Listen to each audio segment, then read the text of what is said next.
कोई मशक्कत नहीं कर रहा है।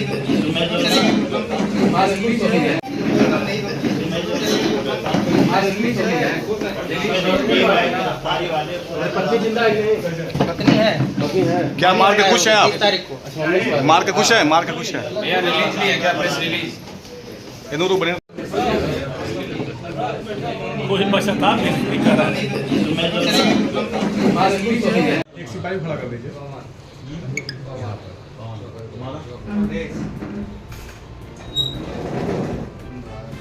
सामने देखे क्यों क्या कर दिए? मान लीजिए वो तांत्रिक थे, पूजा सोफा झाड़ फूक करने वाले। मेरे दादी का जान मार दी, मेरे मम्मी का जान मार दी। पापा पे वार किए, पापा पागल हो गए थे। तो 60-70 हज़ार रुपये लगा कर मैं धनेशपुर में सही करवाया। फिर हमारे पे वार किए, इसकी वजह से मारना पड़ा। किस चीज से बात करते वो तांत्रिक के जादू मंत्र से मारते थे। तुम लोग इससे मारा? काम करने के बाद बताते भी थे कि मैंने ही किया है। गर्दन कैसे काटा? कौन काटा? मैंने चप्पू से काटा है, मैंने ही काटा है। पुरानी दुश्मनी भी थी क्या उनसे कोई? क्या लगते थे आपके? वो मेरे ससुर जी थे। अच्छा, कहाँ ससुर थे? क्यों करते थे? कुछ बताया कि क्यों करते थे वो आप? वो उनका कहना था कि हमारे पास रहे। हाँ, कौन बोला था मारने के लिए आपको? कोई मारने के लिए नहीं बोला था। वो हमारे बोले थे कि तुम्हारे घर में कोई किसी को चिराग मारने वाला नहीं है। जब हमारा सब मरी जाएगा साहब तो आपको रखी करेंगे। तो उनको हमेशा बुलाते हैं कि अपने साथ है तुम्हारे? नहीं, वो उनको बुलाया था हमने।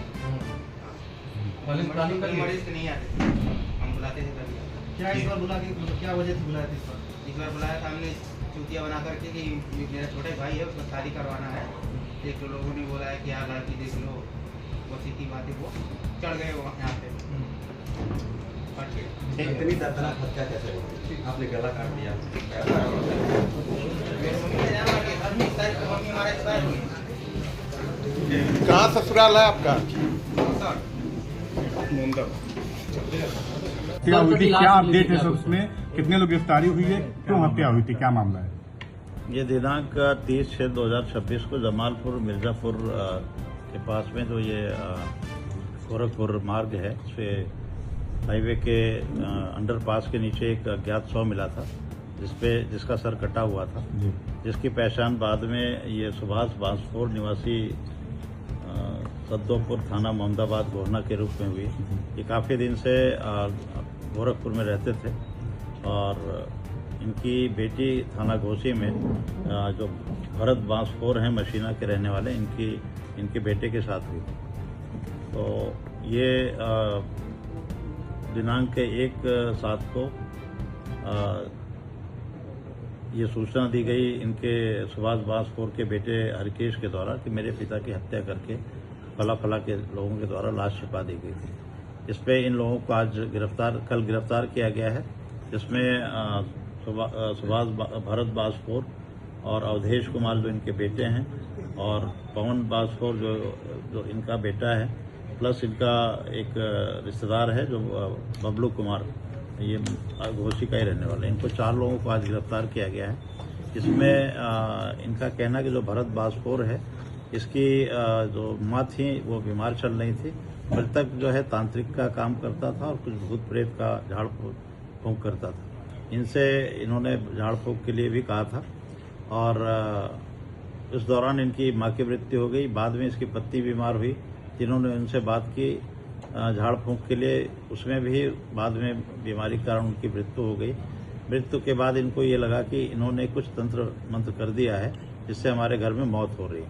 इन्होंने एक योजना के तहत अपने बेटों के साथ मिलकर के उनको बुलाया गोरखपुर से और शराब के नशे में ला करके ले जा करके गला काट करके हत्या की गई। इसमें 4 अभियुक्त गिरफ्तार किए गए हैं, जिस वस्तु से आला कत्ल से हत्या की गई थी वो भी बरामद है। जिस समय ये कपड़े पहने हुए थे उस पर भी खून के निशान हैं, वो भी बरामद किया गया है। इनको माननीय न्यायालय के समक्ष पेश किया। सर, जो मृतक है और जो मारने वाले से क्या संबंध है? मृतक और मारने वाले से ये गर्दन दूसरी जगह मिली हुई थी, जिसको बरामद किया गया पुलिस के दौरान निरीक्षण घटनास्थल के समय। और जो मृतक है और जो अभियुक्त हैं ये रिश्तेदार हैं। मृतक जो सुभाष है ये भरत जो अभियुक्त हैं उनके समधी हैं और बाकी भरत के 2 पुत्र हैं इसमें, पवन और अवधेश, और पवन और एक बबलू जो अभियुक्त है वो इनका रिश्तेदार है। सर ये जो मारने तो वाले समझी- हैं, क्या अपराधी हैं? मतलब पहले से इनके ऊपर कोई मुकदमा या ऐसा कुछ? नहीं, इन पर कोई क्रिमिनल हिस्ट्री नहीं है। ये लोग बांसपुर जाति के हैं जो सड़क के किनारे बांस के दौरी और इस तरह की चीजें बनाते हैं। तो कोई पूरी क्रिमिनल हिस्ट्री नहीं है। केवल इस शक के आधार पर कि ये हमारे घर में जो मौतें हुई हैं ये इनके द्वारा तंत्र बंद करके कुछ किया गया है। इस शक में केवल रंजिश के कारण हत्या की गई। ठीक